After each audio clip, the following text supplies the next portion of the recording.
Buenos días a todos. Secretaria de Estado de Investigación, Desarrollo e Innovación, doña Carmen Vela,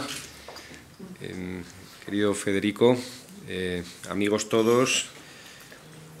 El Instituto Roche celebra su 10º aniversario y qué mejor que hacerlo pues reuniendo a un grupo reducido y selecto de personas muy interesadas por la investigación para tener la oportunidad de primera mano de compartir con la Secretaria de Estado pues, en el momento en el cual nos encontramos. Es un momento pues, con sensación agridulce pero con esperanza.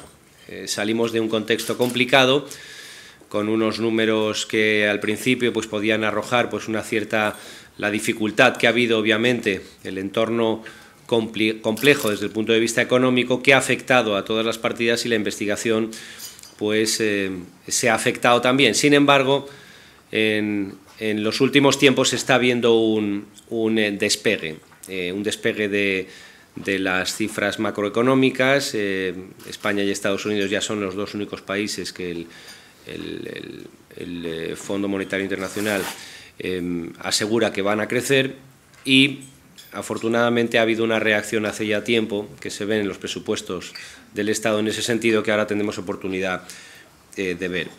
Bajo el título Políticas y Estrategias para el Impulso de la I+D+I, de lo que estamos hablando es de atender la investigación en su conjunto, que es la idea que tenía el Instituto Roche al poner en marcha esta mesa, ir más allá de la investigación en biomedicina, pero también trasladar de alguna forma lo que es pues ese cuerpo de trabajadores que supone algo más de 200.000 personas dedicadas a la investigación, cogiendo la cifra con un poco de prevención, como nos decía la Secretaría de Estado.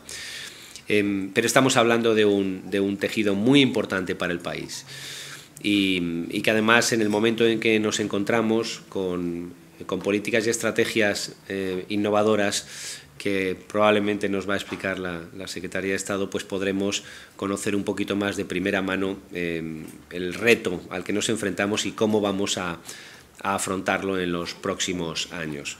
Tan solo mencionarles que tendremos oportunidad de hacer interactivo este encuentro tras la presentación de la Secretaría de Estado, con objeto de que podamos pues, trasladar directamente las preguntas, ya sea vía tarjeta, en cuyo caso pues, yo agradecería que se identificaran para saber un poquito cuál es la procedencia y poner en contexto la pregunta, o bien con un micrófono que circulará en la sala.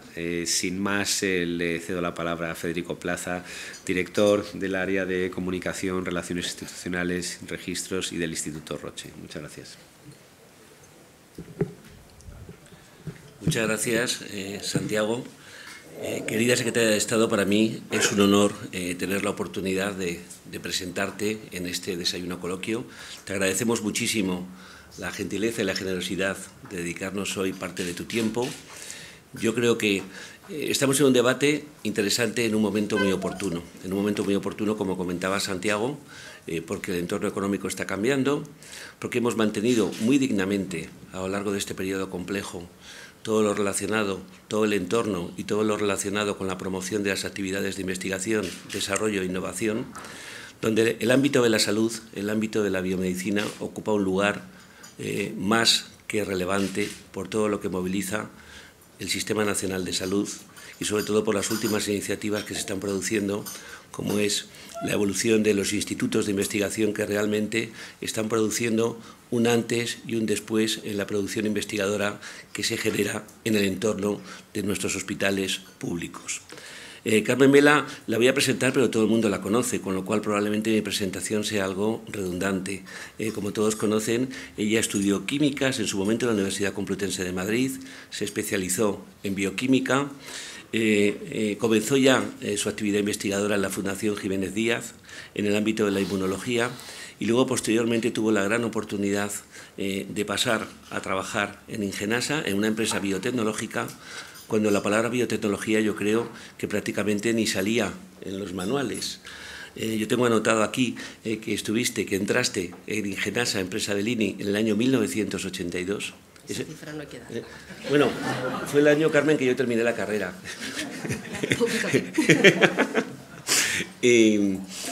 Y con lo cual aquí ya se reveló la inquietud de Carmen por conectar el ámbito de la investigación con el ámbito de la empresa. Han pasado desde entonces, desde 1982, nos situamos en 2015, 33 años. Han ocurrido muchas cosas en la carrera profesional de Carmen. Carmen, manteniéndose muy activa en el mundo empresarial, también tuvo un compromiso muy enérgico y muy participativo en lo que es el desarrollo y la promoción del tejido de investigación en España y en Europa. Como todos conocen, Carmen, aparte de ser autora de numerosas publicaciones científicas y patentes aprobadas tanto en Estados Unidos como en Europa, ha formado parte, y en este momento, lógicamente, con todavía más intensidad, puesto que tiene la representación oficial de España en los foros internacionales, ha formado parte en diferentes comités de evaluación de programas y organizaciones nacionales y europeas, como el Advisory Board del programa People, como el Consejo Rector de la Agencia Estatal o el Consejo Superior de Investigaciones Científicas, el Consejo Asesor de la Ciencia y Tecnología del Ministerio de Ciencia e Innovación, todo esto antes de ocupar la posición de Secretaría de Estado. Por tanto, vino a ocupar la Secretaría de Estado, que depende en este momento del Ministerio de Economía y Competitividad, con un gran bagaje detrás y sobre todo con ese bagaje importante para el desarrollo de la investigación aplicada, que es la conexión entre el mundo puramente científico, entre el mundo básico y el mundo empresarial. Y ella lo ha desarrollado en el contexto de la biotecnología, pero a ella le corresponde la responsabilidad, como es lógico, de atender de forma integrada, de forma transversal, toda la investigación en España en los diferentes ámbitos.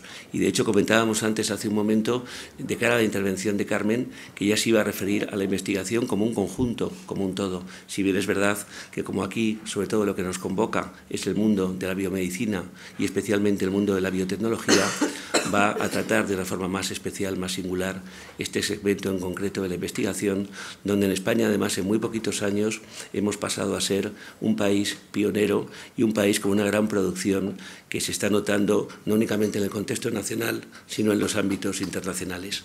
Ya no entretengo más con la introducción de nuestra conferenciante y sin más le damos la palabra. Muchísimas gracias, Carmen, otra vez.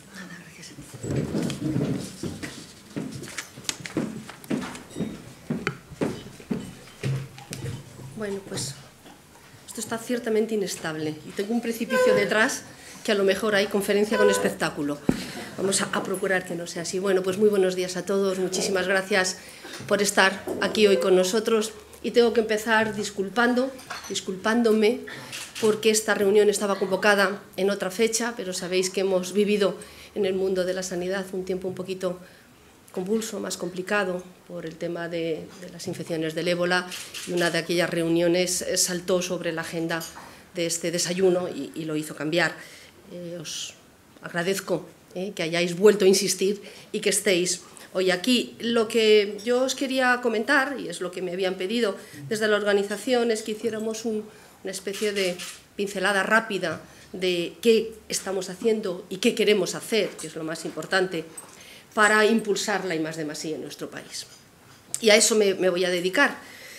No puedo evitar esta costumbre que tenemos los de ciencias de trabajar con PowerPoint y explicar lo que uno va a decir. Cada vez oigo más aquello de ¿traes un PowerPoint o nos vas a decir algo? Yo pretendo que hoy se sumen las dos cosas, porque no creo que... Normalmente lo dicen los de letras, pero nosotros estamos más acostumbrados a esto. Quisiera comentaros un poquito en qué contexto nos encontramos, qué es la Estrategia Española de Ciencia, Tecnología e Innovación. Esto es algo que ya se debería de conocer, pero es verdad que cuesta mucho. Estos papeles que hacemos desde las administraciones, que tienen fama bien ganada de tediosos, entonces habitualmente no se sabe. Yo os haré un resumen.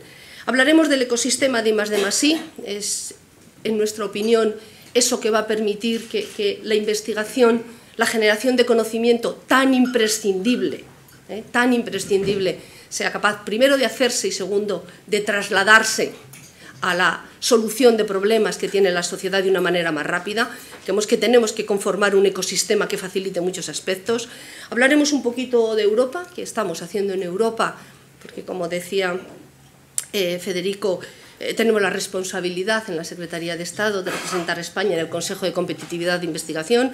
¿Cómo nos está yendo en Horizonte 2020?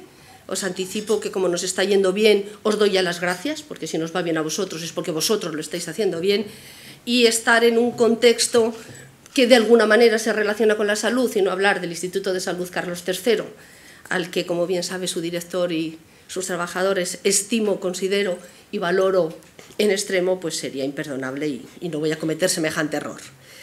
Bien, en el contexto tenemos algunas características del sistema de I+I generales, ¿no? En los últimos años, desde el 2001 hasta incluso el 2013, ha habido un crecimiento en la inversión importante, prácticamente los fondos se han duplicado. España, a pesar de la situación compleja, sigue ocupando la 10ª posición en publicaciones científicas y concretamente hace muy poquitos meses la revista Nature nos colocaba en la 8ª posición si solo se analizan las 68 revistas más relevantes, con lo cual esto encaja bien con que hacemos un buen número de publicaciones y tenemos un buen número de conocimiento que somos capaces de volcar a los papeles, pero además lo hacemos mejor en las revistas de más calidad, lo cual nos indica que el sistema está muy orientado hacia la calidad y hacia la excelencia. Ha habido un incremento importante en el número de investigadores, no es lo mismo el número de investigadores que el de personas que trabajan en investigación, lógicamente el de personas aumenta, prácticamente duplica. Y acabamos de terminar en el Ministerio un registro de empresas innovadoras, empresas que tienen patentes, participan en proyectos, y nos ha salido un total de 12.000 empresas. Estos son, digamos, los datos de primera pincelada. Hay que reconocer que nuestro sistema tiene una serie de debilidades no menos importantes. Algunas son estructurales, de siempre. Tenemos una baja inversión y ejecución tanto pública como privada, pero fundamentalmente privada, es decir, asumo la pública, no crean ustedes que voy a repartir responsabilidades, pero en general tenemos una baja inversión, pero la privada es extraordinariamente relevante. La colaboración público-privada no ha sido nuestro fuerte, vamos a dejarlo así. También les digo que estamos viendo cada vez más indicadores de que esto está mejorando rápidamente además, y por otra parte no nos hemos dedicado, lo cual es serio, a la medición de los resultados.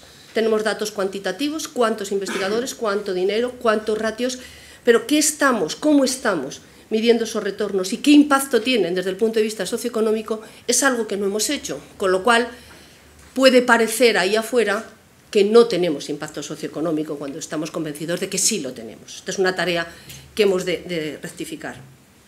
Y además de estas debilidades estructurales tenemos unos problemas coyunturales que nunca desde esta Secretaría de Estado hemos ocultado, porque es que son una realidad y están en los números. Hay un descenso muy importante de la inversión pública y de la inversión privada en I+D+I desde el año 2009.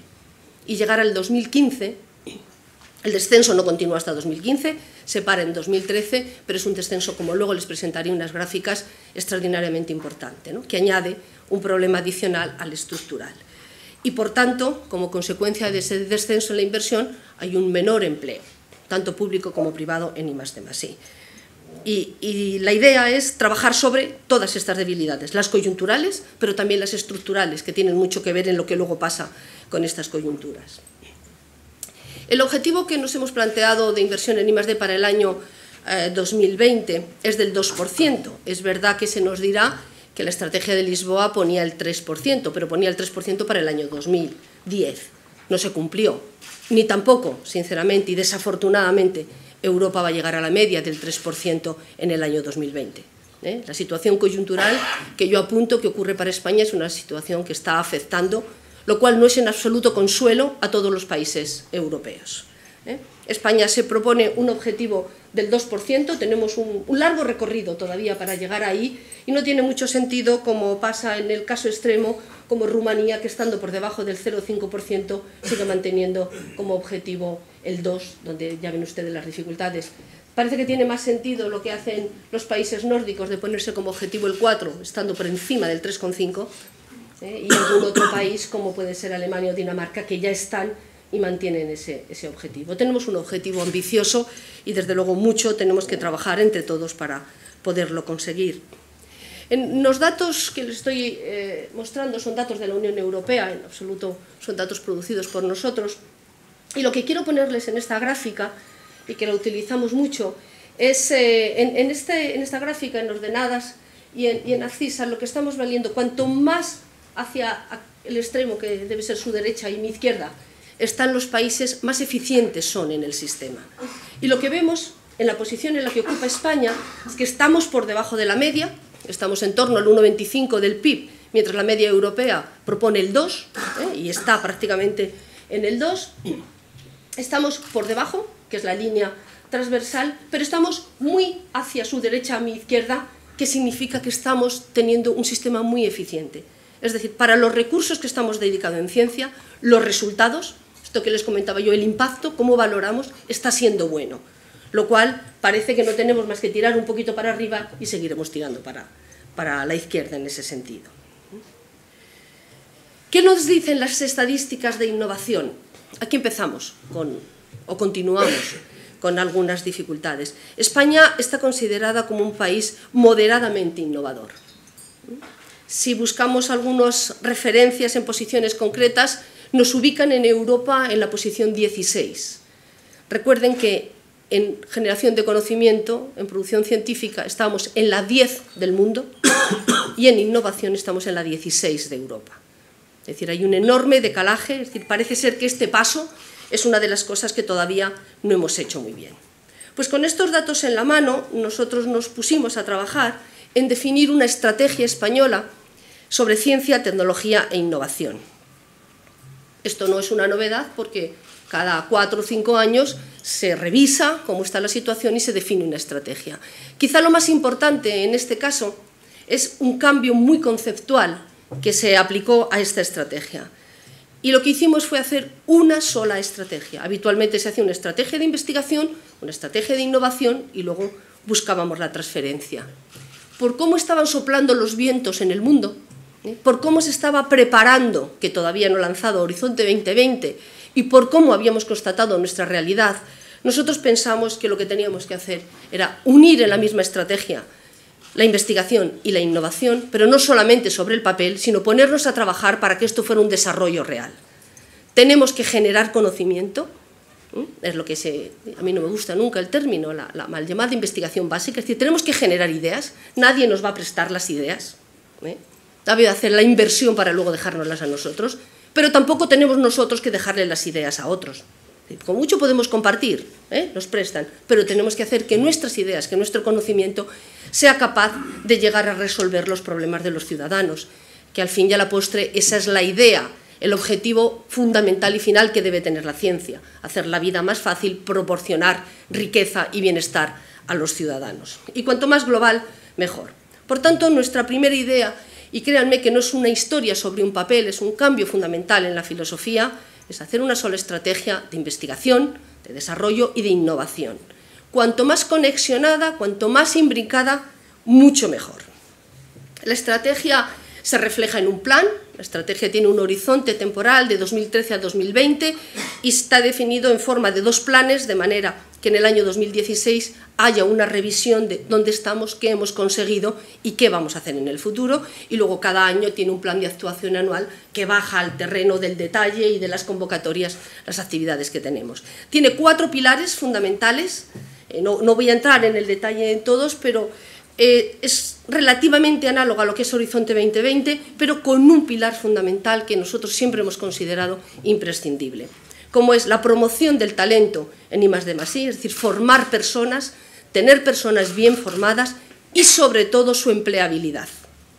Tenemos dificultades, no estamos incorporando a tantas personas bien formadas como tenemos, con lo cual un eje fundamental de la estrategia es las personas y cómo somos capaces de emplearlas. Otro de los ejes fundamentales es la investigación científica y técnica de excelencia, es decir, tenemos que generar conocimiento y además tiene que ser de calidad, porque lo que no es de calidad no sirve.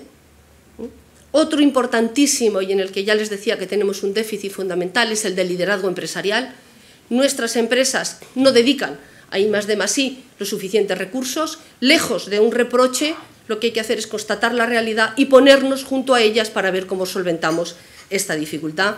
Y por último, y como gran bloque, cambio sustancial y donde la investigación y la innovación van perfectamente de la mano es la I+D+I, orientada a los retos de la sociedad, es decir, a resolver los problemas que tienen los ciudadanos en áreas tan importantes como la salud y el cambio demográfico, como la seguridad alimentaria, como la energía, como el transporte, los grandes retos que son muy parecidos a los que tiene también Horizonte 2020, verán que hay muchísimo paralelismo con Horizonte 2020 y luego cuando hablemos les diré que esto no es un puro accidente, sino que es una voluntad. Para que se hagan una idea de cómo se distribuyen la investigación en España, los últimos datos de la última convocatoria, de la convocatoria de retos investigación, que va orientada a estos problemas que tiene la sociedad, a los 8 retos que está recogido. El reto número 1, el azul más oscuro, como ven ustedes, conforma el 26% de todo lo que hacemos está dedicado a salud. El siguiente reto es agricultura. España es un país potente en agricultura y esperemos que todavía lo sea más, no solo en agricultura como sector primario, sino en agricultura como producto elaborado, producto de calidad, producto de valor añadido. Y somos extraordinariamente importantes y los últimos datos así nos están diciendo en el reto 3, que es el de energía, y en el reto 5 de cambio climático y medio ambiente. Si buscamos a los retos colaboración, son los proyectos que se hacen con empresas, el sector público y el sector empresarial, volvemos a tener el reto 1, quizá aquí un poquito más distribuido, pero el reto 1 con un 19% como el reto mayoritario, es decir, la salud es el área donde más recursos se están dedicando desde esta Secretaría de Estado. Luego lo volveremos a ver un poco más en detalle.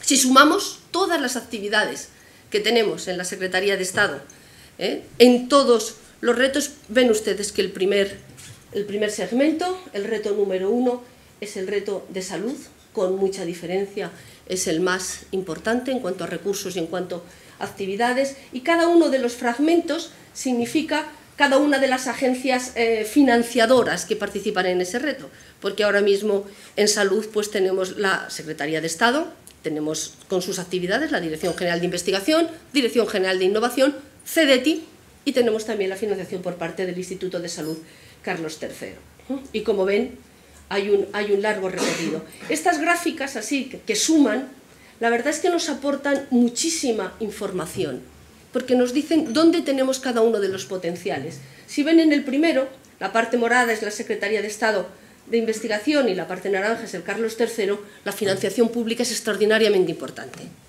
Si buscamos el color azul, es la financiación que consiguen las empresas dentro de CEDETI, que mide la presencia y el pulso del sector empresarial. Y como ven, en salud tenemos alguna que otra tarea que hacer.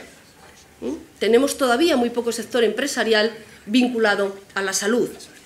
Sin embargo, si vamos al reto 2, ven ustedes que la barra azul es extraordinariamente importante, más o por lo menos equivalente que el sector público, que son las empresas lo que dedican a investigación, y en varios de los otros, en energía, también pueden observar que el sector privado y el sector público están muy en equivalencia, y así estamos haciendo un análisis de cómo funcionamos en cada uno de los sectores, cuánto tenemos de generación de conocimiento, de investigación orientada y de investigación empresarial, para ver dónde tenemos que poner el foco y hacer que estos apartados, si así se considera, se equilibren de una manera más razonable.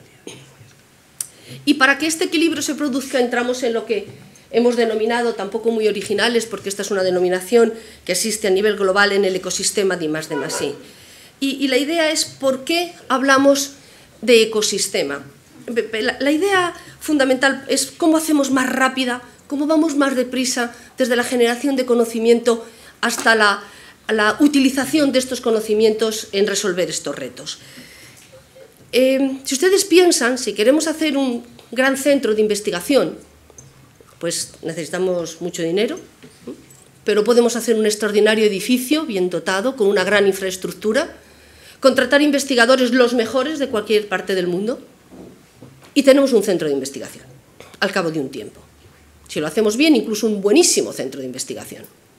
Imaginen ustedes que queremos hacer algo parecido con la innovación. No parece que sea así. Ya puedes poner un magnífico edificio, buscar innovadores, a ver quién lo encuentra, y ponerlos juntos a trabajar. Esto Ya hemos visto que no es posible. ¿Qué se necesita para que la innovación se produzca? Se necesitan muchas cosas. ¿Y qué se necesita para que la I+D+I se produzca en este entorno que estamos buscando? Pues muchas cosas. Entonces tenemos esta especie de ecosistema de qué factores son los que ayudan y los que implementan a que esto se haga de una manera más rápida y más eficaz. No cabe la menor duda que la fiscalidad es uno de ellos, eso está muy estudiado. Hay otro tema que no solamente es para esto, pero que es fundamental, que es la flexibilidad administrativa. Les tengo que decir que en esto no andamos muy bien, no andamos muy bien. Andamos en la pelea permanentemente, pero la flexibilidad administrativa es un proceso, parece ser que complicado. Se opone flexibilidad a control, cuando nada más lejos de la realidad. Se puede tener flexibilidad y, desde luego, con un perfecto control, seguimiento y rendición de cuentas, pero este es un tema complicado que además se complica, si quieren, un poquito más, y ahí hay una parte de razón en una situación económicamente tan compleja como quisiera decir la que hemos vivido, donde el control del déficit es la primera prioridad del país. Pero bueno, vamos a seguir trabajando en ello. La fiscalidad en España siempre se ha dicho, y es cierto, que tiene la mejor fiscalidad de la OCDE con respecto a I+D+I, pero es verdad que cuesta luego aplicarla, precisamente por esa dificultad administrativa. Estamos tratando de limar al máximo y hay algunas cosas que yo creo que son muy importantes, que en su momento habíamos perdido y que se recuperaron, como son las bonificaciones a la cotización de la Seguridad Social para el personal investigador, con la ventaja de que para aquellas empresas que estén en este listado que les decía de 12.000 empresas innovadoras van a poder sumar a cualquier otra bonificación, a la bonificación por resultados, de aquello que se dedica a I+D, las bonificaciones a la Seguridad Social, es decir, van a tener doble fiscalidad positiva con respecto a la I+D. Se han favorecido los incentivos fiscales, sobre todo en la Ley de Apoyo a Emprendedores y a Internacionalización, el famoso cheque fiscal. Teníamos el problema para muchas empresas de base tecnológica que, como la única bonificación era sobre resultados positivos, muchas empresas de base tecnológica no están en un estadio que vayan a tener resultados positivos, con lo cual perdían esta capacidad. En la Ley de Apoyo a los Emprendedores se consiguió meter un articulado que permite a estas empresas conseguir un bono tecnológico por el dinero que tendrías que desgravarte, pero que no te lo estás desgravando puesto que no tiene resultados positivos. Tiene un límite de 3 millones, pero para empresas pequeñas yo creo que ha sido una gran ventaja. Y veo a personas de Asebio y me consta también de mi vida previa lo mucho que se trabajó desde Asebio por conseguir este tema y finalmente en esta legislatura pudimos conseguirlo. En la fase de internacionalización también se han conseguido algunas ventajas relativas a los visados y algo así que les comentaré un poquito más adelante. También cuando hubo las leyes de pago a proveedores, que fueron unas cantidades importantes de recursos, pudimos incluir dentro de ellas las universidades y los centros tecnológicos de manera que recuperaran ese tipo de fiscalidad. No cabe la menor duda, y no hay que obviarlo, que la financiación es un pilar fundamental de cualquier sistema de I+D+I, la pública y la privada, pero es un pilar. Yo les tengo que decir que este es el perfil que nos hemos encontrado desde el año 2008 hasta el año 2015 con respecto a la financiación. Si me permiten, y aunque soy muy criticada en Hacienda, pero como soy de ciencias me lo perdonan, porque yo hablo del dinero, está el dinero, que es lo que permite subvenciones, y está el dinero de créditos, que es esta cosa que, fíjense ustedes, se llama financiero. Me costó un poco el cambiar. Pues el dinero, que es el azul, tienen ustedes ahí cómo ha ido moviéndose, y el presupuesto general es la línea verde, tiene una caída importantísima hasta el año 2012, también el capítulo 8, y bueno, afortunadamente desde el año 2014 empezamos a crecer un poquito. Es poco, muy poco comparado con la disminución, pero estamos creciendo, y ese es el cambio importante. Se produce ya una línea de inflexión, hemos bajado hasta 2013 y empezamos a crecer. Pero fíjese qué pasa con la inversión privada. La inversión privada en España a duras penas llega al 52%, mientras que países de esos a los que con buen criterio nos queremos parecer, pues Israel y Japón están próximos al 80%, Estados Unidos al 70%, la media de la OCDE casi en el 70%, y la media de la Unión Europea es 2/3 partes de todo el I+D+I. Es decir, tenemos también ahí una dificultad, un camino que recorrer, e insisto que ni mucho menos es reprochar a las empresas que no lo hacen, sino decir, en este problema que tenemos, cómo nos podemos poner juntos y qué es lo que podemos hacer para que estos números dejen de ser así y nos acompañen más. Fundamental para el sistema de I+D+I los recursos humanos. Hubiera empezado por ello, porque para mí es la base, pero bueno, vamos a hacer el camino en otro sentido. La formación de personas y la incorporación de personas al tejido dedicado al I+D+I es un elemento clave. Si en toda actividad las personas y las empresas pequeñas y grandes lo saben, la importancia que tienen en nuestra actividad, en la que fundamentalmente trabajamos con la cabeza, pues todavía más importantes. Estamos intentando establecer, se lleva muchos años, Emilio Muñoz lo sabe, hablar de la carrera investigadora, es decir, que haya un recorrido continuo, siempre basado en la evaluación y en la excelencia, pero continuo, que no tengamos una beca, se acaba la beca, doy vueltas por el mundo, cojo otra beca, una carrera investigadora continua en la que ya, afortunadamente, hay algunos pasos, nos queda mucho, pero hay algunos pasos que se han dado. El primero es que desde el principio de la carrera investigadora, con los predoctorales existe un contrato. Muchos de los que estamos aquí y que ya tenemos cierta edad, hemos tenido que recuperar ahora nuestras cotizaciones a la Seguridad Social de cuando éramos becarios, porque entonces no había, ni contaba para antigüedad, ni contaba para ninguno de esos aspectos. Yo lo hice hace un mes. Es decir, tenemos un contrato predoctoral, un contrato que cualifica para toda una carrera profesional. Este año acabamos de hacer un cambio en estas ayudas predoctorales, de manera que son de 3-4 años. Tenemos un programa de doctorado que es de 3 años y, paradójicamente, las tesis doctorales serán de 4. Para tratar de acomodarlo, hemos hecho un programa que es de 3+1. Es decir, aquella persona que por su tema, por su capacidad y por su intensidad de trabajo pueda realizar la tesis en 3 años, podrá finalizarla en 3 años, y el 4.º año lo tendrá con un salario mayor y con la posibilidad de movilidad internacional. Intentamos con ello no penalizar a quien haga la tesis en 4 años o en más, porque a lo mejor hay temas que son extraordinariamente complejos, eso hay que reconocerlo, pero aquel que lo puede hacer en menos tiempo y estar más formado y empezar a rejuvenecer nuestra población científica, porque con tanto recorrido al final, cuando alguien puede optar a una posición, ya las canas ya se peinan abundantemente, pues intentar favorecer y primar que se haga en un periodo más corto, y luego tendrá una ventaja. No tendrá una penalización, sino al contrario, tendrá una recompensa, incluyendo la movilidad predoctoral. En el acceso al sistema, una vez que se ha terminado la tesis, tenemos ahora una modalidad diferente, en el sentido de Juan de la Cierva, era un programa que había de 3 años, tenemos ahora 2 Juanes de la Cierva, uno de formación, recién terminada la tesis, 2 años, en el que se incluye, por supuesto, la movilidad, y un programa de incorporación, con lo cual Juan de la Cierva se ha convertido en un programa de 4 años. Y finalmente, digamos, el contrato más importante de acceso al sistema, que es el contrato Ramón y Cajal.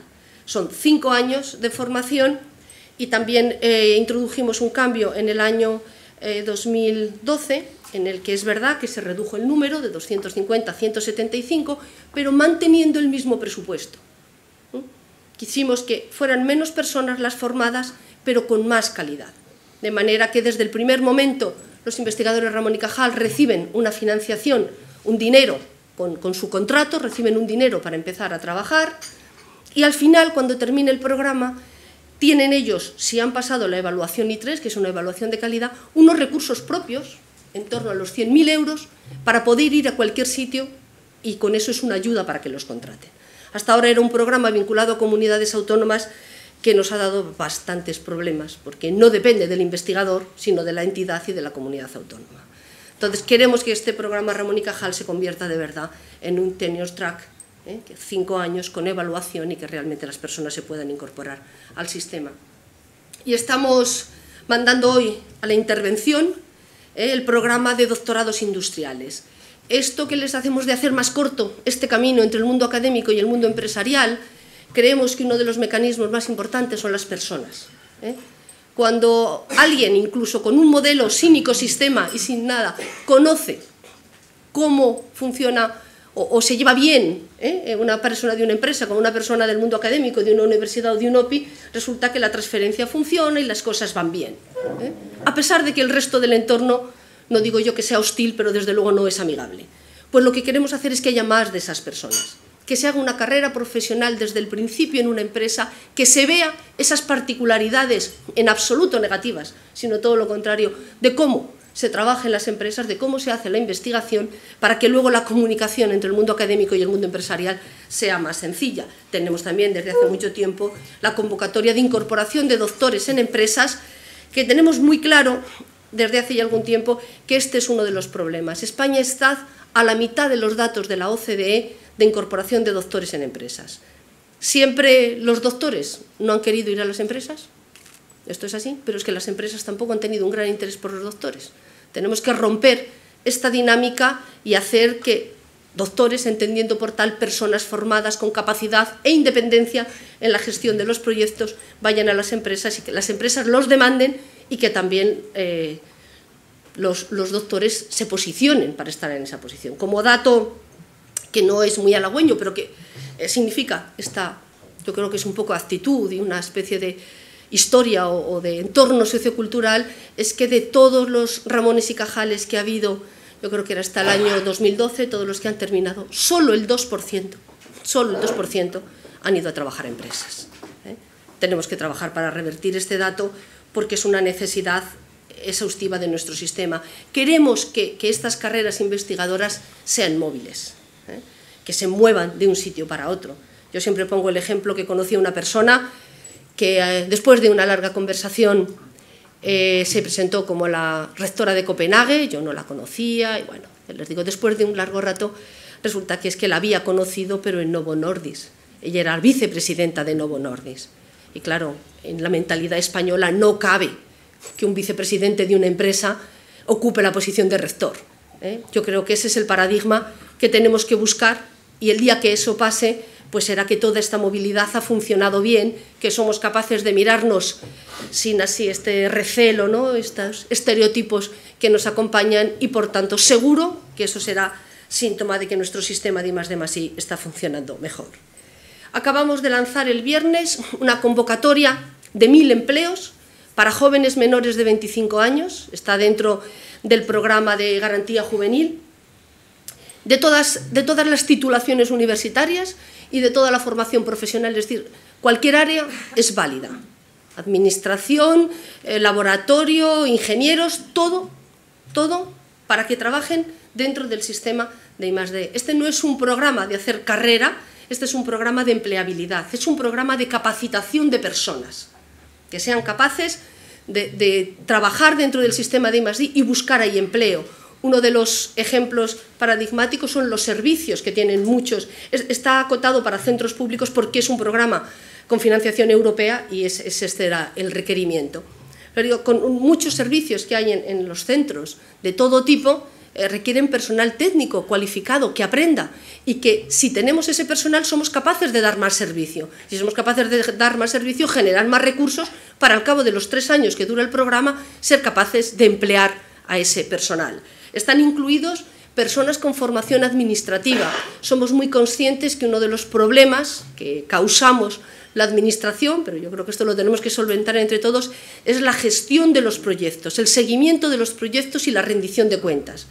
No suele haber personal en las instituciones que ayude a los investigadores, con lo cual añadimos una carga adicional al investigador de gestionar los proyectos. Queremos que este personal de formación profesional o licenciados en económicas seamos capaces de integrarlos en estas unidades de gestión de proyectos, que aprendan, que se formen y que nos resuelvan problemas, ¿no? Porque si tenemos toda la tramitación administrativa organizada de una manera más ágil, estamos dando tiempo a las personas que se dedican a generar conocimiento y a generar ciencia. Es un programa, como les digo, de 1000 contratos, con una duración de 3 años y un importe de 60 millones de euros. De este modo, lo que, como les digo, que es una prioridad, y el hecho de que sea una prioridad, no crean ustedes que está vacío de contenido, trabajamos todo lo que podemos para incrementar las convocatorias y los procesos en los que los recursos humanos se ven involucrados. De este modo, en el año 2013 lanzamos 1.785 contratos, en 2014 han sido 2.059 y estamos trabajando para en el 2015, con esta convocatoria de los 1.000 contratos que acabamos de lanzar el viernes pasado, superar los 3.000 contratos dentro de las convocatorias de la Secretaría de Estado. En esta importancia hemos vivido un tiempo muy difícil, dado que teníamos una imposibilidad de contratar en el sector público porque la tasa de reposición era del 10%, y la tasa de reposición era del 10% solo para 5 sectores prioritarios en el que estaban los investigadores. Afortunadamente, en este año 2015, según recoge el BOE, la tasa de reposición es del 50%, en general, para todos esos 5 sectores, y según confirman en público y en privado tanto el ministro Montoro, que ya saben ustedes que tiene mucho que decir, como el ministro de Guindos, que también tiene mucho que decir, para los investigadores la tasa de reposición de este año va a ser del 100%. Estamos ya preparando los números para conseguir esta tasa porque creo que es una buenísima noticia. Para aquellos que nos hemos preocupado y nos seguimos preocupando por las personas, esto es una muy buena noticia. Al mismo tiempo, hemos lanzado, de manera todavía un poco incipiente, la que denominamos una carrera investigadora no funcionarial. Creemos en esta Secretaría de Estado que el ser investigador y el ser funcionario son cosas estupendas que van muy bien, pero no tienen por qué ser biunívocas. La carrera de no investigador, o sea, no funcionarial, es una carrera análoga a la que existe en los países esos a los que nos queremos parecer, y que a nosotros nos va a costar un poco, porque el tema de ser funcionario, ya saben ustedes que es uno de los objetivos mayoritarios de nuestros universitarios, pero creemos que una carrera no funcionarial, sin que esto se oponga a la carrera funcionarial, sino complementaria, es una buena cosa, y un equilibrio al 50% sería fantástico. Nos queda por hacer, porque de momento hemos podido lanzar 25 contratos para los organismos públicos de investigación, que dependen directamente de la Secretaría de Estado, y concretamente dedicados a investigadores Ramón y Cajal. Son los investigadores mejor formados, a los que más recursos les dedicamos y que mejor formación tienen. Y en las universidades hemos puesto la condición que de la tasa de reposición que tengan, el 15% será para la contratación laboral indefinida, no tiene por qué ser funcionarial, de Ramones y Cajales con certificado I3. Les tengo que comentar que esta exigencia del 15% en toda la reposición para Ramones y Cajales, no todos los rectores la han recibido bien, pero creemos que es lo que hay que hacer, que tenemos que poner personas cualificadas en investigación dentro de nuestras universidades y que si una universidad no tiene un Ramón y Cajal lo puede coger de otra. Ya saben ustedes que la movilidad es un plus para la ciencia y muy opuesta a los datos que hace no mucho nos facilitaba la prensa de unos porcentajes en torno al 70%. No quiero decir la palabra endogamia, ¿saben? No la digo, pero de esto de recirculación interna. Creemos que esto debe de romperse de alguna manera con personas cualificadas y nosotros entendemos que los investigadores Ramón y Cajal que han superado la evaluación I3 son personas muy cualificadas. Y no solo lo creemos, sino que cuando miramos a los datos de los investigadores españoles que consiguen Starting Grant dentro del European Research Council de la Unión Europea, son proyectos muy importantes, entre 1,5 y 2 millones de financiación, para que se hagan idea, para 5 años, pues de todos los Starting Grant que consigue España, el 75% corresponden a contratos Ramón y Cajal. Es decir, sí son buenos. Importante, les decía, la movilidad, es un plus.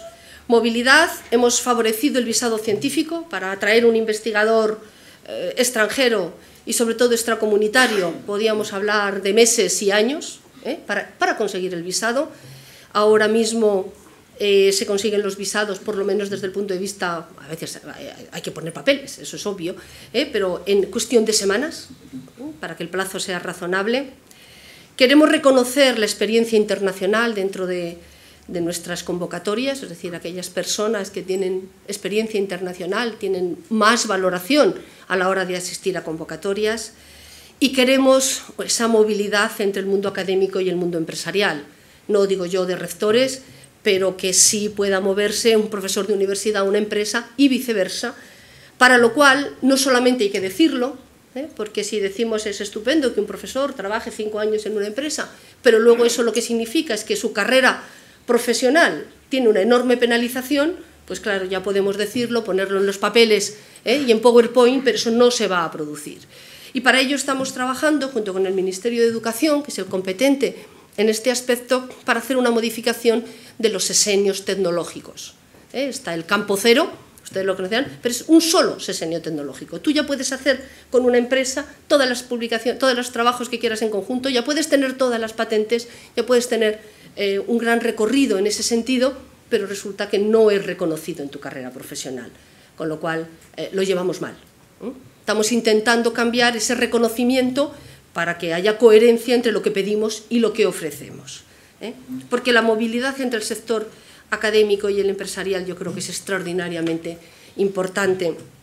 Comentaba antes de empezar que hace unos días en un desayuno que dio en el RICH el Vice Chancellor del MIT, el MIT es un ejemplo de cómo hacen esta traslación del conocimiento al producto, al servicio, de una manera muy eficiente. Le preguntaba qué me aconsejaba, ¿no?, para que nosotros pudiéramos hacer ese recorrido que queremos hacer de una manera más rápida. Y él me hablaba de la co-location, es decir, poner a la gente junta. Cada vez hay más laboratorios en el MIT donde el personal de cada laboratorio es mitad de una empresa y mitad de un centro público o de una universidad, cada vez más. Afortunadamente, que esto nos va a costar en lo general en nuestro país, pero ya hay institutos, ya hay centros reconocidísimos al que nadie le puede poner un pero desde el punto de vista de la excelencia científica. Les pongo, por ejemplo, CENIO, les pongo, por ejemplo, el Instituto de Química de Tarragona, donde uno pasea por los pasillos y tiene en los laboratorios, en las puertas, laboratorios en colaboración, en co-location, con empresas. El ponernos juntos, el compartir problemas y el buscar soluciones de una manera conjunta está siendo uno de los recorridos más importantes. Por eso la movilidad consideramos nosotros que es tan trascendente en todos los sentidos y en todas direcciones. Y en este sentido es lo que queríamos completar el ecosistema de I+D+I con el reconocimiento. Yo creo que tengo que ir muy deprisa porque me estoy pasando de tiempo. Miro a Luis, que lo tengo allí, que ha prometido hacerme gestos, pero todavía no lo he visto. El reconocimiento es importantísimo. Tenemos que reconocer la movilidad, tenemos que reconocer la calidad, y aquí les pongo en una sola página los centros reconocidos como centros de excelencia Severo Ochoa. En este momento son 18, acabamos de cerrar la convocatoria para convocar 2, 3 más, hemos recibido 16 solicitudes, pero quiere decir con esto que tenemos centros de calidad, que tenemos centros que se comparan de tú a tú con cualquier instituto internacional, con cualquier centro de investigación, y que tenemos que hacer que estos centros colaboren con nuestras empresas, como lo están haciendo, porque les tengo que decir que si analizamos dónde se producen las mejores colaboraciones con empresas, curiosamente, o no tanto, se producen en los centros de excelencia. Todos estos centros reconocidos como de calidad es donde las empresas casi no tienen que hacer nada, las empresas vienen a buscarlos porque tienen calidad y tienen reconocimiento, con lo cual esa transferencia y esa movilidad se produce de una manera muy rápida. Vamos a ir deprisa con Horizonte 2020. Yo reconozco que cuando entré en esta actividad a los 10 días ya había pedido que la entonces presidencia danesa de la Unión Europea viniera a contarnos cómo estaban empezando a hacer Horizonte 2020. Teníamos la voluntad de que en este nuevo programa que estaba lanzando la Unión Europea, lo que hacemos nosotros, en lo que tenemos capacidades y en lo que queremos ser, estuviera recogido. Nos ha pasado, y yo lo había visto desde Bruselas, con excesiva frecuencia, la idea de que, es que nosotros no podemos participar en este programa, es que no entramos en este programa, es que no trabajamos en definirlo. Es que hay que trabajar desde el principio en definir algo que se ajuste a nuestro modelo. No vale después protestar cuando ya está todo hecho, porque una vez que está todo hecho, está escrito en el papel y de ahí no se mueve. Pues trabajamos muchísimo en Horizonte 2020 porque creíamos que España se merece, cuando menos, el retorno de lo que aportamos. Eso siempre, pero en una situación difícil desde el punto de vista económico, no tenía mucho sentido que España, por ejemplo, aporte en torno al 9% al presupuesto europeo y que nuestros retornos sean, como fueron en el 6º programa marco, del 6,5%, es decir, no solo no nos financiamos nosotros, sino financiamos a otros, o en el 7º programa marco, que como ven ustedes fue mucho mejor, sobre todo en las últimas convocatorias, pero que en general la media fue del 8,2. Queríamos y nos propusimos como objetivo tener mejores resultados. Esos mejores resultados eran del 9,5 de un retorno medio en un proyecto donde la financiación ha pasado de 54.000 millones en el 7º programa marco a prácticamente 80.000 en Horizonte 2020. Queríamos liderar, es decir, coordinar, ser los que manejan, si me permiten, la investigación al menos en un 10% y aumentar el número de beneficiarios en un 15%. Queríamos que haya más actividad, más grupos españoles que se presenten. Los datos que tenemos de las primeras convocatorias, les tengo que confesar que nos dan un respiro de felicidad, por eso les anticipaba antes que gracias, porque quien pide los proyectos, quien participa, quien es bueno en estos proyectos y quien facilita estos números es la comunidad científica. Nosotros, yo creo que hemos hecho trabajo, no sé si bueno o malo, pero hemos hecho mucho trabajo para que se participara bien en Horizonte 2020. Y los números están acompañando. A día de hoy, el programa empezó en enero de 2014, con 38 convocatorias resueltas, en cuestión de un trimestre las tendremos todas. España ocupa el 3er lugar, en retornos, con el 10,6%, es decir, es la primera vez en estos números que estamos retornando más dinero del que estamos poniendo. Y lo estamos retornando porque estamos pidiendo más. No crean ustedes que es que nos hemos hecho listos de las últimas convocatorias, es que lo estamos pidiendo. Hay dos razones poderosas, y yo reconozco que alguna nos ayuda. La situación de dificultad presupuestaria en nuestro país y lo pesadísimos que hemos ido empujando a todo el mundo para que fuera a Bruselas y, créanme, hacer un programa donde lo que se hace en España se ve reflejado. Yo creo que un poquito de mérito, permítanme, que si a primera hora de la mañana nos lo apuntemos. Estamos participando más y además estamos participando mejor. Lo cual significa que había una gran capacidad y un gran conocimiento dormido que en muchos casos, por cierta pereza y aquello, ¿no?, de ir a Europa, además hay que hablar inglés, menudo rollo, pues nos ha hecho retraernos. Y esa retracción, que yo creo que cuando estén los números nos van a ayudar, ha sido fundamentalmente quien menos ha participado han sido nuestras universidades. No participaban la mitad que sus homólogas europeas. Entonces, hemos hecho una unidad específica, una oficina europea dentro de la Secretaría de Estado para ayudar y para impulsar a las universidades y los números nos están acompañando.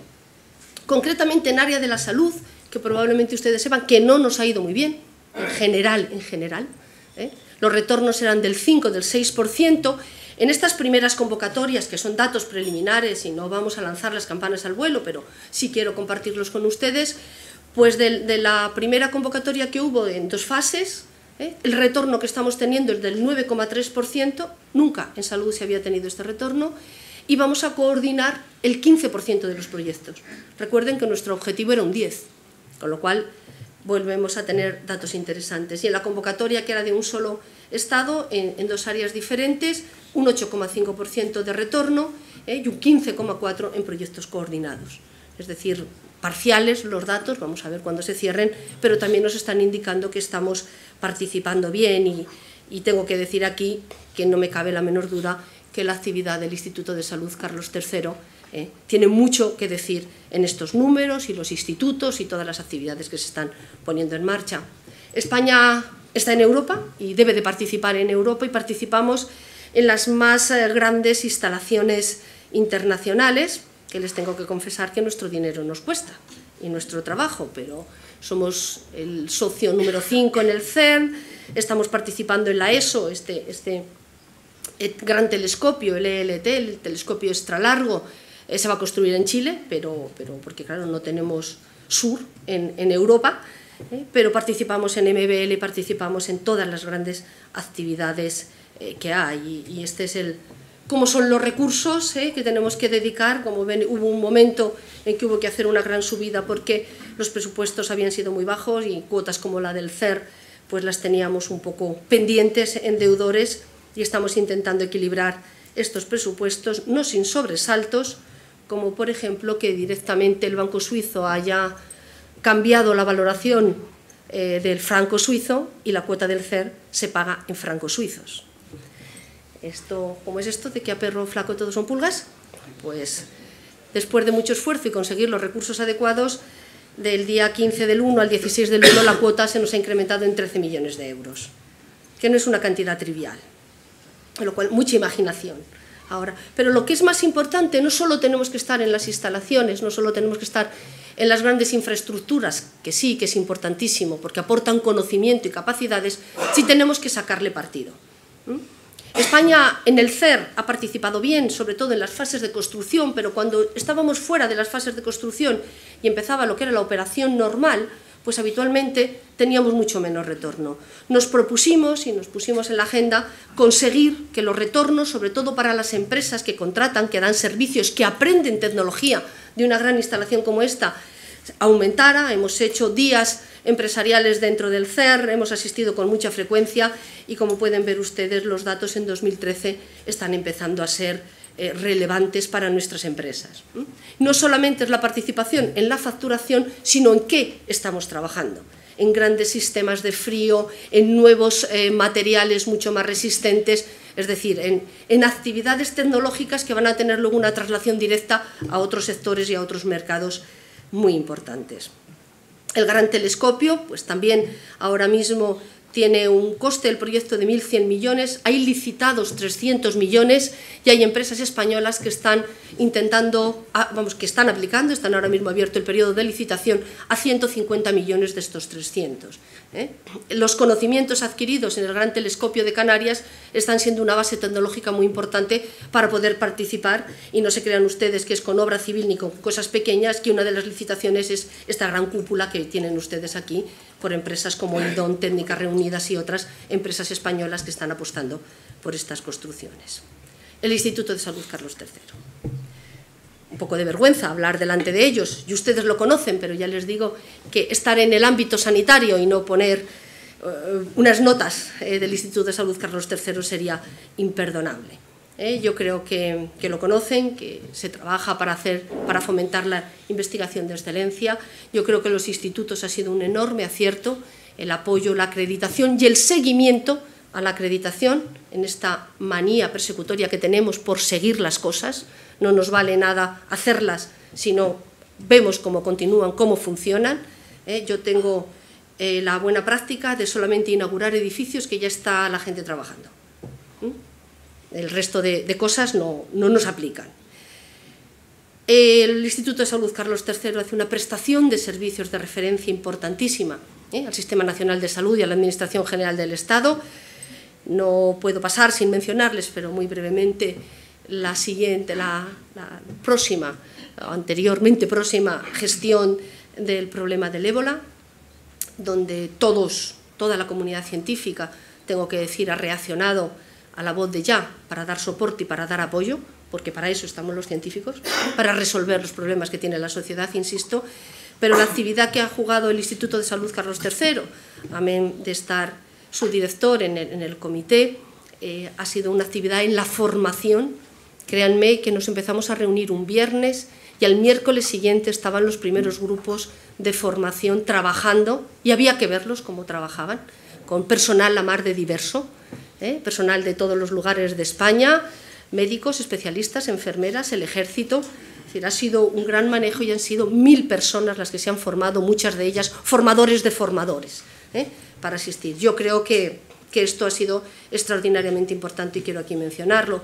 Como todos, el Instituto de Salud Carlos III ha sufrido desde el año 2009 las dificultades que nos ha llevado esta crisis, y con un valor añadido, si me permiten, porque la gráfica de abajo son las transferencias que hacemos desde la Secretaría de Estado.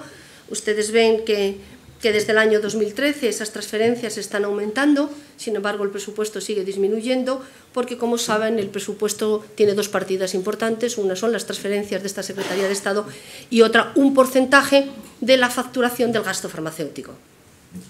La ventaja que haya disminuido el gasto farmacéutico es que el sistema español en general ha ahorrado una enorme cantidad de dinero. Para las empresas del sector no ha sido tanta ventaja, yo lo reconozco, pero para el Instituto de Salud Carlos III tampoco, porque un porcentaje de algo menor pues siempre es menor. Pero seguimos trabajando y haciendo que esto sea más eficiente o lo más eficiente y como ven, la voluntad de la Secretaría de Estado y del Ministerio es complementar en lo posible para que esta bajada sea lo menos sensible. No pretendo que lean esto, pero quiero solamente listarles la enorme cantidad de actividades que el Instituto desglosa para favorecer la I+D+I en el área de salud, la acción estratégica de salud. Se refiere a la formación, a la incorporación, siempre pensando en personas, a los proyectos de generación de conocimiento, a la movilidad, como ven, las mismas líneas que les he venido haciendo. Y además puedo anticiparles que la acción estratégica, ¿verdad, Tony?, saldrá en muy breve tiempo. De hecho, la acción estratégica en la última convocatoria tuvo un incremento del 5%. Termino ya diciéndoles lo que seguro que han podido concluir de lo que les he estado comentando, que no pretendemos que las cosas cambien si siempre hacemos lo mismo. Pues en esa tarea estamos, en hacer las cosas mejor, es el objetivo, pero desde luego diferentes, porque el mundo en el que nos encontramos no cabe la menor duda de que es bien distinto. Pues nada más y muchísimas gracias.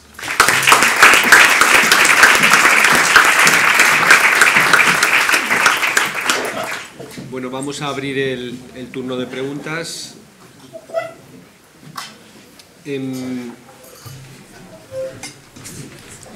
Yo creo que podemos dedicar, si parece, Carmen, unos 20 minutitos hasta... Como hemos empezado un poquito más tarde, luego no tenemos muchas cosas. Vale, genial. Hasta las 11 lo alargaremos un poquito. Debemos de tener tarjetas para hacer las preguntas. En todo caso, si las levantan, pues alguna de las azafatas las recogerá y me las irá trayendo, y también la alternativa, evidentemente, de que alguien levante el brazo y haga la pregunta. Si ese es el caso, con objeto de que sea que exista la mayor participación, por favor, al margen de las reflexiones inevitables que ya sabemos que es difícil hacer, si se trata de una pregunta verbal, que por favor sea concisa, con objeto, insisto, de que podamos extender al máximo número de participantes. Creo que por aquí teníamos una... Ah, no, es vía tarjeta. En cuanto las tengamos, me las vais dando, por favor.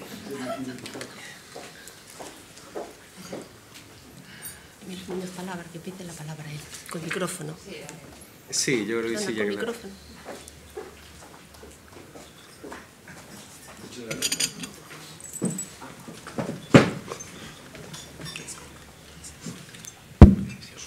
Muchas gracias. Muchas gracias. Felicidades por organizar este evento. Enhorabuena, Carmen. Contigo es un gusto porque al menos el español se enriquece cuando hablas. Es decir, que es una satisfacción y no hay muchas contradicciones en el lenguaje. Yo no suelo ser breve, pero quizás no lo sea mucho. Primero, señalar las limitaciones fundamentales, y creo que eso no se puede resolver desde la Secretaría de Estado y del Ministerio de Economía, es la burocracia. Esto está siendo absolutamente una plaga. Yo, que ahora, como tengo más libertad y me llegan cosas, veo que la gente que tiene no starting grants, sino consolidated grants en el CSIC, llevan 2 años circulando mensajes de desesperación ante la gestión. Entonces, de hecho, creo que una de las personas que se ha ido, podría ser por otras razones, se ha ido con, bueno, uno más quizá, se han ido con un consolidated grant, que además se puede llevar al resto de Europa, con lo cual es un atractivo adicional, por las dificultades de gestión. No se podía contratar, en fin, digo la burocracia. En la institución donde estoy ahora, un poco como extraterrestre en el CIEMAT, la intervención está siendo algo realmente canceroso. No voy a mencionar cuáles son los 3 interventores y sus orígenes que han llegado al CIEMAT, así no lo menciono. Ese es un problema central.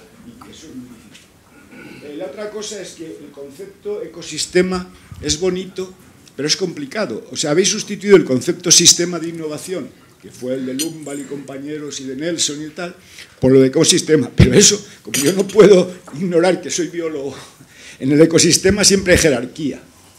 Entonces planteáis un ecosistema como si fuera cibernético o un sistema eléctrico, y entonces la jerarquía significa, es decir, si no tuviéramos sol no existiría el ecosistema Tierra.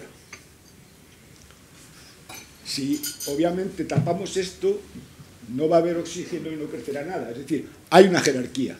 Entonces, en el ecosistema, ¿dónde está la jerarquía? No lo sé.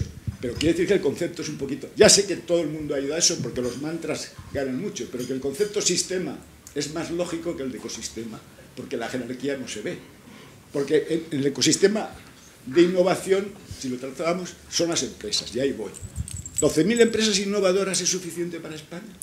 ¿Cuántos hay? 1 millón, 2 millones de empresas, más o menos, lo que dice el Instituto Nacional de Estadística. Hay muchas empresas de un solo empleado, eso es verdad, ¿eh? Pero 12.000, ya sé que ha sido un incremento. En 1980, más o menos cuando llegamos, había 2.000 que eran las que funcionaban con el CDTI, que es lo que referíamos siempre. 12.000 creo que es un crecimiento lento.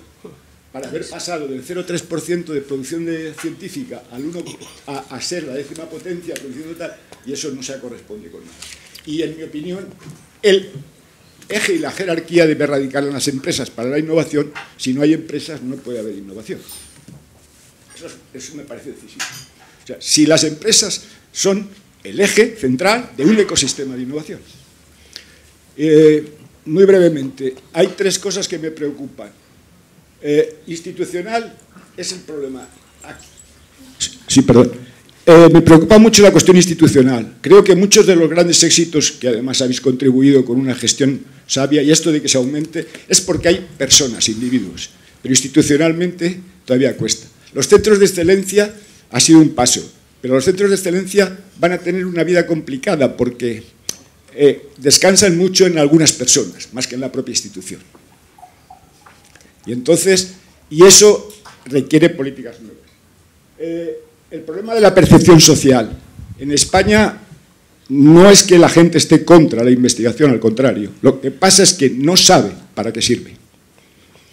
Y, por ejemplo, pues cuando hubo las mareas, yo dije a unos periodistas de esa materia que en todas las mareas, estas de reclamación para la salud y tal, la sociedad se ha manifestado junto con los profesionales.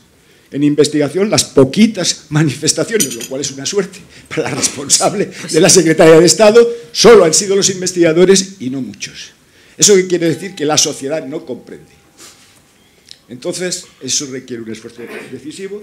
Y luego, la última noticia que me ha llegado de Horizonte 2020 es que, como ha habido una reducción presupuestaria, el Parlamento ha dicho que no lo acepta de principio, por lo tanto, no sé si es verdad. Tendrá que estar entonces un poquito detenido. Estoy hablando del próximo, el seguimiento. Ha habido una reducción presupuestaria, creo. Y eso puede ser grave. Nada más, ya termino. Pues no voy a dar ningún aviso más. Pero bueno, a modo de introducción a esta audiencia. Sí, por favor. A ver, esto se llevaría otra conferencia de 40 minutos, pero no tiemblen ustedes que no será el caso. En la mayor parte de las cosas comparto con Emilio Muñoz, es decir, bueno, el que tengamos una enorme burocracia y que en el CSIC exista.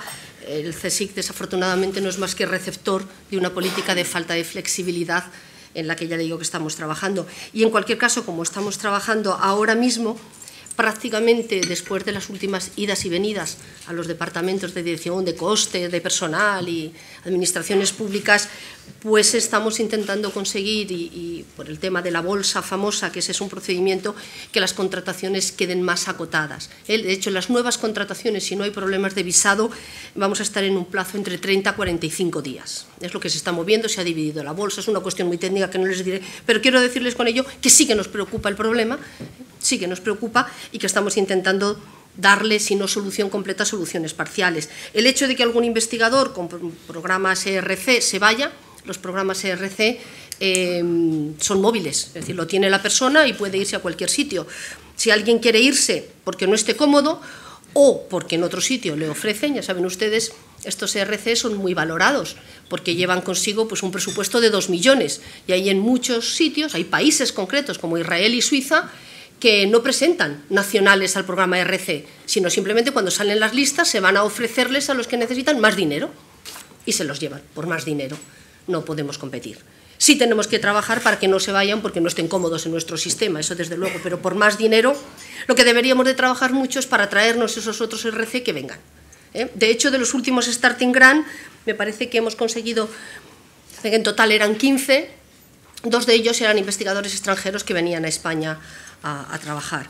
Lo de la intervención previa del CIEMAT, no tengo nada que decirle a Emilio, lo sufro, y digo en silencio, pero no en silencio, lo comparto con el director del CIEMAT y les aseguro que para evitar la intervención previa hice de casi todo lo que se me podía ocurrir, pero con éxito dudoso. Conseguí una demora de 4 meses.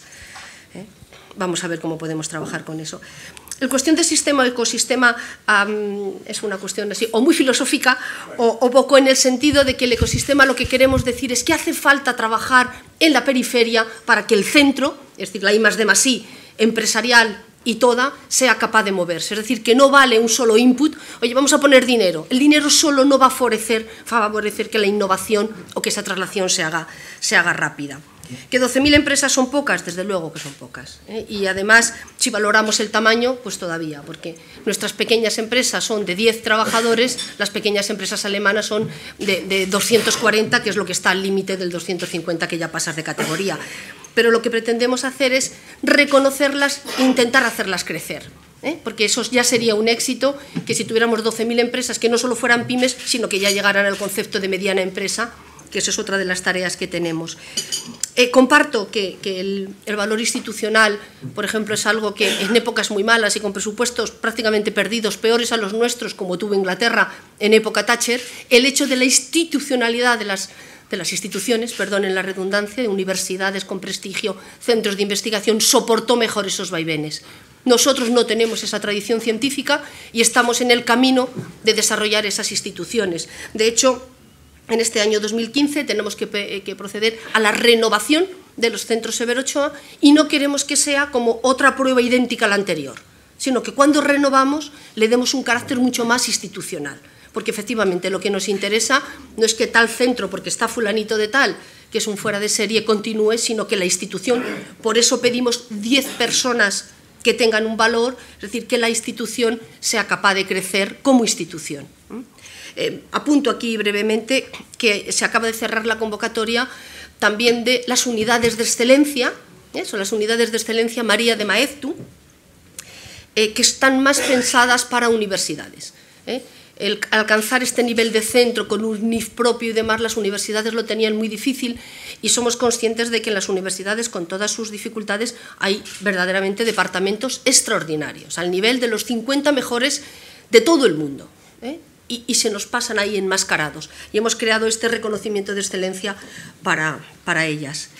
Es verdad que la sociedad, y no he podido comentarlo porque sí ya me he extendido mucho, me hubiera extendido más, para nosotros es una tarea fundamental ser capaces de comunicar a la sociedad lo que hacemos.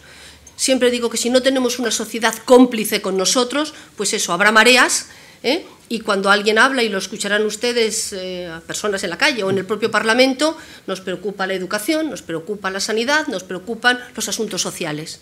Y la investigación o la ciencia no la tenemos comunicada. Este ha sido un déficit que nos debemos de apuntar tanto los gestores actuales y pasados como los investigadores actuales y futuros, y que tenemos que ponernos a ello. Y nosotros estamos haciendo pues, muchas actividades dentro de lo que hay. Tenemos un programa en televisión, aprovecho para hacer publicidad, se llama Órbita Laica, está en la 2 los domingos a las 10:30. Tiene 300.000 seguidores, pero todos los días es trending topics. Con lo cual, hay algún ruido en algún sitio que estamos haciendo. Hemos abierto en Alcobendas, donde Cosmo Caixa cerraba el Museo Nacional de Ciencia y Tecnología, también acaba de abrirse el día 11 de diciembre. Hemos hecho, pues ayudar a que haya este tipo de cosas. Tenemos una plataforma de crowdfunding que se llama Precipita, donde los investigadores en pequeños vídeos cuentan lo que están haciendo y se pueden hacer aportaciones. Ya hay varios proyectos que han conseguido la financiación que buscaban, unos de 12.000, otros de 25.000 euros. Entonces, todo ese tipo de cosas, en el fondo, es para concienciar a la sociedad, y yo creo que esa tarea no la haremos hasta que cada investigador sea capaz de hablar con su vecino y de comunicar, oiga, que yo trabajo para usted. Pero para eso lo primero que tenemos que hacer los investigadores es convencernos de que trabajamos para los otros. Que no trabajo yo por mi carrera, trabajo yo porque voy a trabajar para el otro y de paso voy haciendo mi carrera. Esto es bastante importante. Y Horizonte 2020, no, esta convocatoria está asegurada y los presupuestos están, más que una disminución presupuestaria en la primera anualidad, que es verdad que se produjo, ahora estamos muy preocupados y en el Consejo de Competitividad todos los ministros y ministros like estamos circulándonos cartas y moviéndonos por el tema del programa Juncker. El programa Juncker va a movilizar mucho dinero, pero lo único que sabemos es que 2.700 millones van a salir de Horizonte 2020. No, vamos, yo creo que el Parlamento va a decir que sí, ya sabes que luego se vota, o sea, aunque no le guste, lo único que sí estamos intentando, y desde luego desde España, es que ese dinero salga del pilar de liderazgo empresarial, porque el programa Juncker queremos que venga el liderazgo empresarial, pues que sirva como catalizador para lanzar esos 300.000. O sea, ponemos 2.700, pero cuando menos esa cantidad tiene que ir dedicada a actividades de I+D+I e incluso más.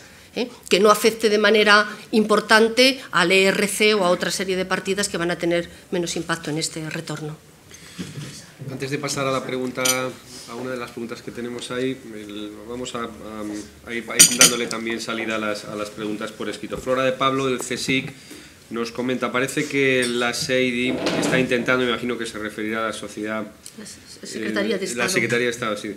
Está intentando hacer una estimación de jóvenes en el extranjero que buscan retornar al sistema de I+D español. ¿Hay alguna medida extraordinaria prevista para hacer más realistas las posibilidades? Y como estamos en un entorno de personas de ciencias, pues trata de concretarlo, sí. Y menciona así en los 2 primeros años.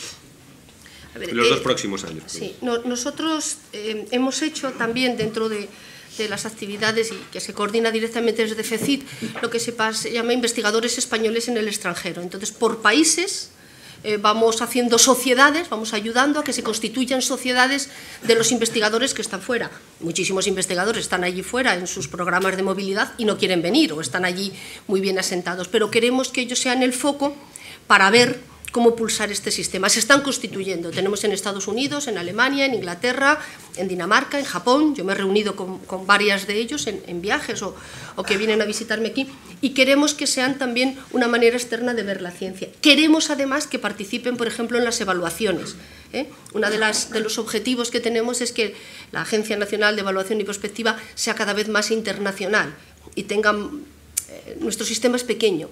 Y también podemos caer en el tema de la endogamia, que todos nos conocemos a todos, ¿no? Cuanto más visión externa tengamos, de hecho, por ejemplo, la asociación que está en el Reino Unido participan ya activamente en las evaluaciones, buscamos a investigadores que haya.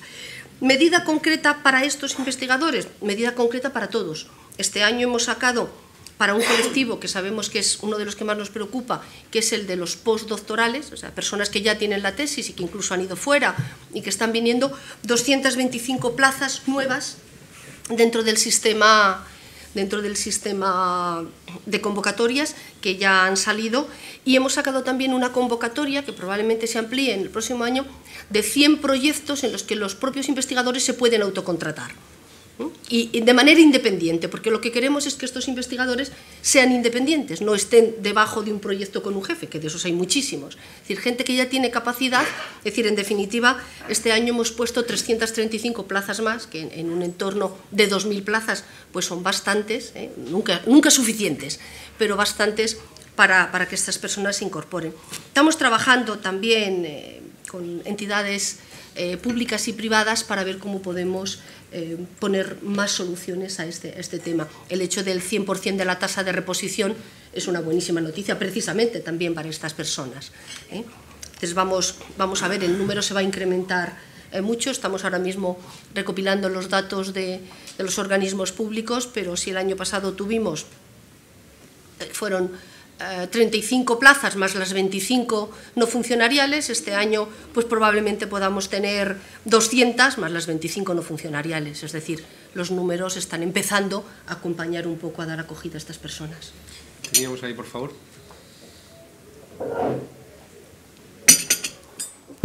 Hola, buenos días. Mi nombre es Juan Cruz Udosa y soy científico y emprendedor. He tenido la suerte de estar embarcado en un proyecto que ha sido anticíclico, que he montado una empresa en el Parque Científico de Madrid, que empezó con 2 empleados y ahora tenemos 50 en esta época tan convulsa, ¿no? Y quiero hacer 2 preguntas, una es económica y la otra es un poco institucional. La primera, la económica, es cuando nosotros empezamos con nuestra aventura, el CDTI nos concedió un crédito para un proyecto de desarrollar un chip y nos lo dieron sin ningún tipo de aval. El proyecto salió bien, el producto se vendió y fue muy bien. Cuando 4 años después pedimos otro crédito del CDTI para hacer otro proyecto, nos pidieron un aval tan duro que lo desechamos. Entonces, mi pregunta es si el CDTI, a pesar de que tenga más dinero, va a flexibilizar ese tipo de acceso, porque realmente es un problema grave para las empresas pequeñas. Esa es la económica. Y las institucionales, también decidimos, de forma probablemente un poco entusiasta y solidaria, instalarlos en el Parque Científico de Madrid. Y desde que estamos ahí, yo lo que he visto es que el parque es una institución que está prácticamente condenada al colapso. No sé si la institución que llevas va a hacer algún tipo de actuación en el tema de parques científicos, porque realmente esto es un poco caótico. Gracias. Vale. Verás, el tema de los avales de CDTI nos preocupan muchísimo, como no puede ser de otra manera. El hecho de que ahora tengamos que pedir avales tan fuertes se debe porque en su momento se dieron cantidades sin avales. En la época mala, pues resulta que las empresas no devuelven los créditos, con lo cual el riesgo que está asumiendo CDTI, que es un ente público empresarial, con respecto a las no devoluciones, va contra su pasivo. Es decir, podemos llevar al CDTI a una quiebra. Nos obliga el sentido común y la ley a pedir avales. No podemos incrementar el riesgo porque ha habido, y lo ha habido, una falta de devolución de los créditos porque las empresas han tenido problemas, porque las empresas han desaparecido, porque han entrado en quiebra. O sea, esta situación ha tenido esa consecuencia. Prácticamente desde el año 2012 estamos trabajando en ver, porque somos muy conscientes de esa dificultad, y personalmente por mis antecedentes casi más, pero somos muy conscientes de ese problema y hemos intentado trabajar para hacer una especie de fondo de garantías. CDTI, por sus características, no hace un fondo de garantías, pero sí una especie de colateral que sirviera para apalancar esos avales y que no tengamos que pedirlos a las empresas. Hemos trabajado muchísimo, hemos hecho todo tipo de procedimientos, hemos discutido en Bruselas hasta la saciedad y vamos a seguir haciéndolo, pero hasta ahora Bruselas no es muy sensible. La única manera de hacerlo es utilizar fondo FEDER para poder hacer esto, y eso requiere permiso de la Comisión Europea.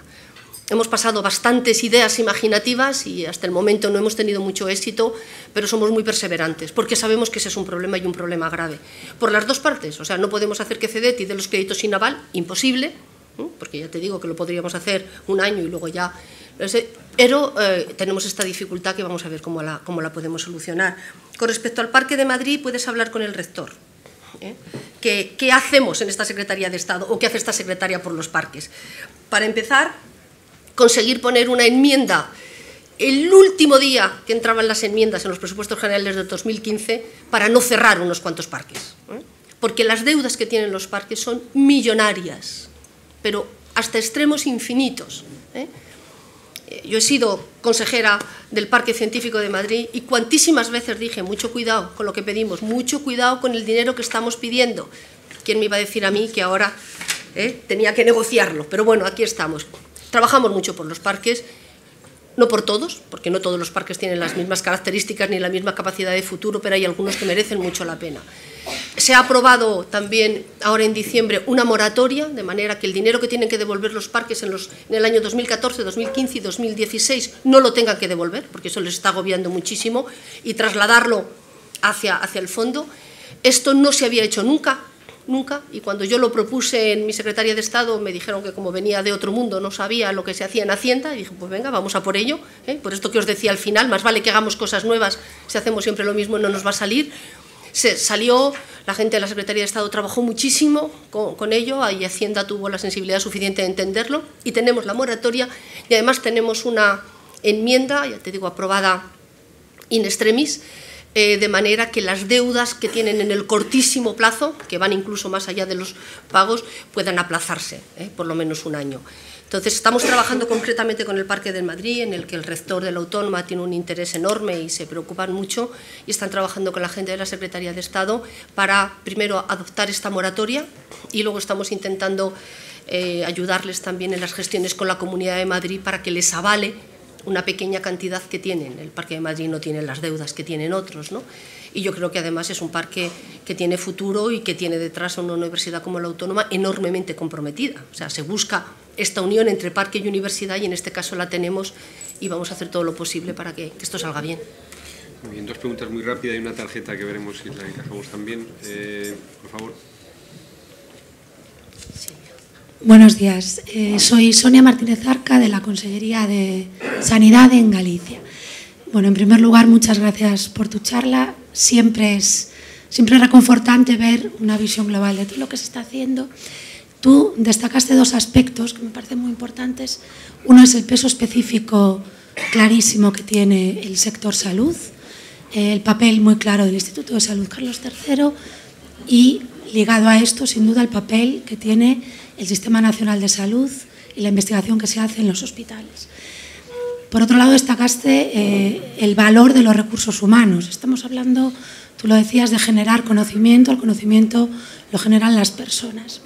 Y, sin embargo, como seguramente sabes, otro aspecto que también has mencionado, el del reconocimiento, en el ámbito de la salud, en el ámbito de los hospitales, todavía no hemos alcanzado, probablemente, al menos en mi opinión, el reconocimiento necesario que la actividad investigadora tiene.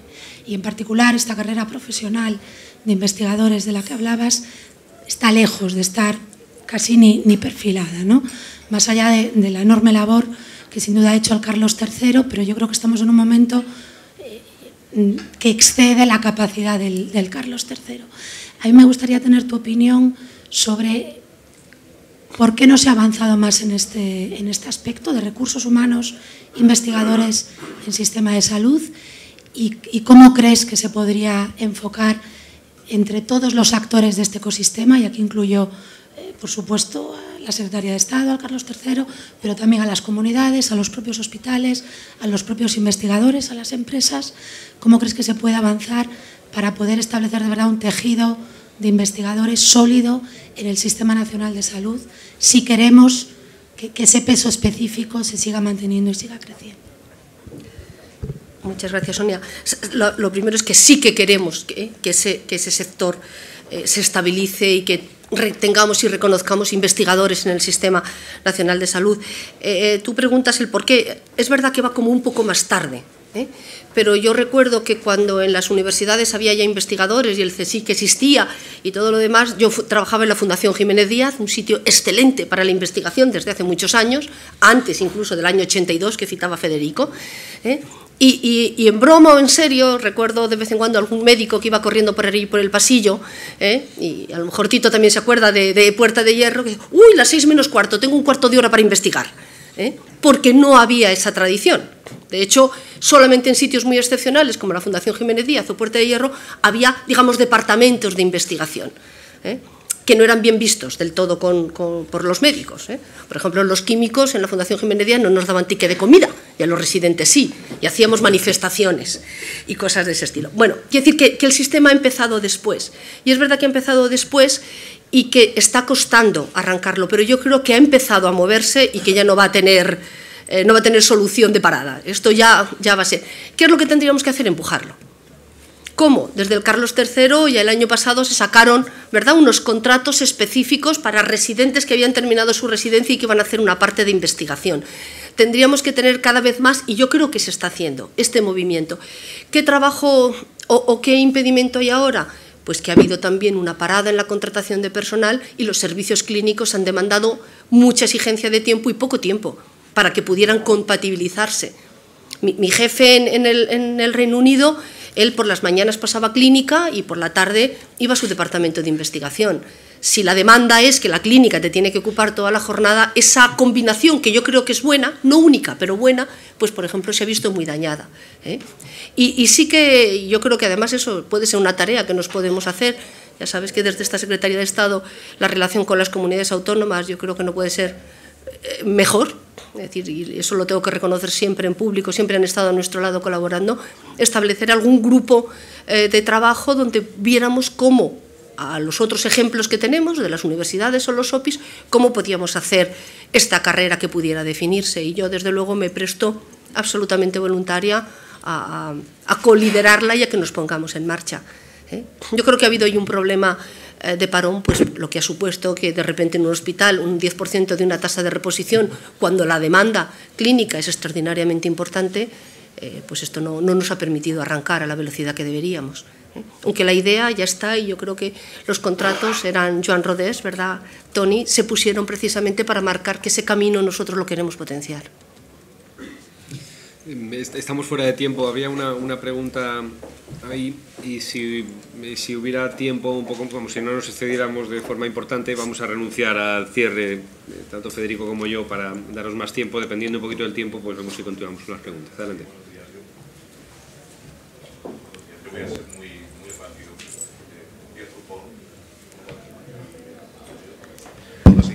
Perdón. José Manuel Juiz, investigador y catedrático en la Facultad de Medicina de la Universidad de Castilla-La Mancha. Empiezo por agradecer al Instituto Roche la iniciativa y agradecer también a la Secretaria de Estado su capacidad didáctica y de inyección de moral, que indudablemente esta presentación lo ha sido.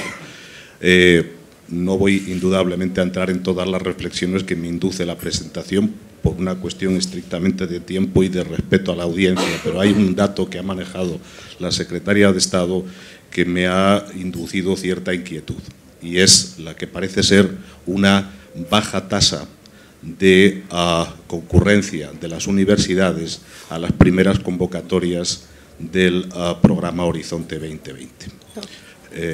Entonces, lo que quisiera saber es que, siendo esto responsabilidad indudable de las universidades, que no dejan de concentrar a la parte mayoritaria de la estructura de investigación del país, lo que quisiera saber es que también ha hecho referencia a determinadas medidas que parecen estarse adoptando desde la Secretaría de Estado para resolver lo que indudablemente, o para ayudar a resolver lo que indudablemente se puede convertir en un problema si esto se prolonga a lo largo de este programa marco. Entonces quisiera saber simplemente qué medidas propone o qué medidas va a adoptar la Secretaría de Estado para ayudar a resolver lo que indudablemente se puede atisbar como un problema. Si lo he entendido bien. Muchas gracias.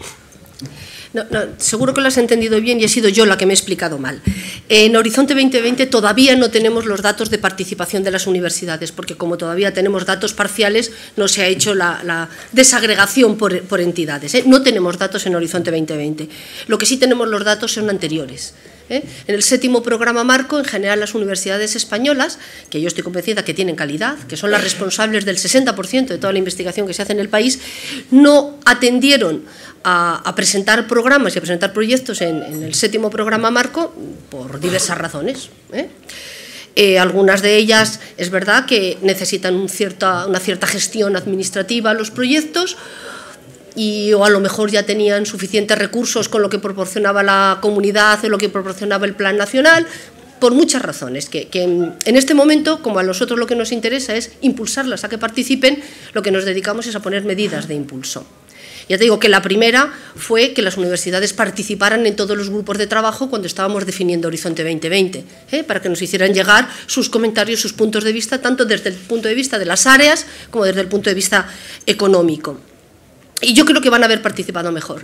Desde la Secretaría de Estado se han hecho varios tipos de medidas. La primera, establecer una oficina europea especialmente dedicada, digamos, al mundo académico, donde se van dando conferencias por todas partes, se va explicando cómo es el programa, hay puntos nacionales de contacto donde se pueden interactuar para ver cómo van las convocatorias, cómo hacerse mejor. Eso ha sido una actividad muy intensa y que se sigue participando. De todas formas, te diré que o no hay suficiente interés o hay algo que nos está pasando con las universidades. Los datos de ayer mismo, que llevaba yo al comité de dirección del ministro, nos indican que de unos cursos que organizamos sobre proyectos europeos que se hacen desde CEDETI en la oficina SOST que tenemos en Bruselas, se organizan cursos 2 o 3 al año, con un total a lo mejor como de 20-25 personas, cursos muy específicos donde llevas a las personas a Bruselas, hablan con los directores de investigación, los mueves para que vean cómo es aquello, cómo se presentan los proyectos, cómo se hace. El menor porcentaje de personal correspondía a universidades. Hay más gente de empresas, más gente de OPIs, más gente de consultoras, más gente de pymes, pero de universidades el porcentaje era el más pequeño. No sé si es que todavía no estamos llegando bien a comunicar o qué es lo que está pasando.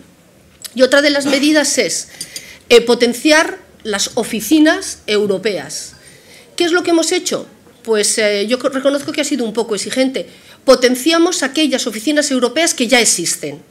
Durante muchos años se han dado contratos y financiación para contratar personas que tuvieran experiencia o que pudieran ayudar en proyectos europeos.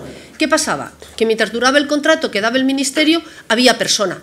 Cuando se acababa el contrato del ministerio, desaparecía la persona, lo cual indica que muy poco interés por parte de la institución, y vuelvo al tema que apuntaba Emilio, es decir, es muy importante la administración, son muy importantes los investigadores, pero las instituciones tienen que jugar su papel. No podemos que digamos, los enemigos sean los investigadores y la Secretaría de Estado, ¿no? Todos nos demandamos unos a otros. No, las instituciones tienen que jugar un papel. Y las instituciones tienen que ayudar a sus investigadores para que consigan recursos que luego ya tienen un porcentaje de indirectos.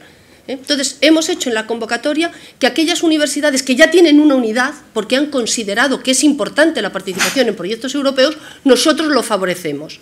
Aquellas que solamente están pendientes de que pongamos un becario para que luego desaparezca y no pase nada, eso no crea estructura, eso no crea institución.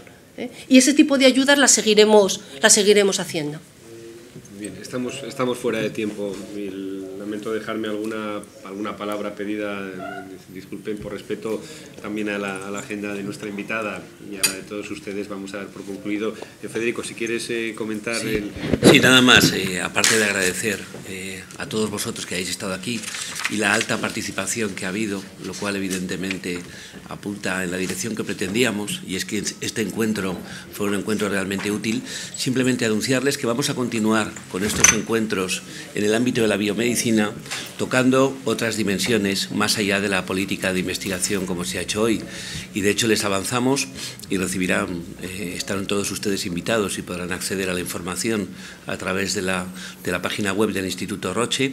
La siguiente reunión, la siguiente convocatoria tendrá lugar el día 10 de febrero y nuestro invitado será Enrique Osorio, el consejero de Economía y Hacienda de la Comunidad de Madrid, que también nos va a hablar de la dimensión económica de la investigación y de otras dimensiones económicas relacionadas con la innovación, ya que, como todos conocen, la partida presupuestaria más relevante que gestionan las comunidades autónomas es precisamente la correspondiente al Sistema Nacional de Salud o a su Servicio Regional de Salud, y aquí sí que existe una conexión entre las políticas de investigación y el acceso a la innovación, tema que, como todos conocen, en este momento es de rabiosa actualidad.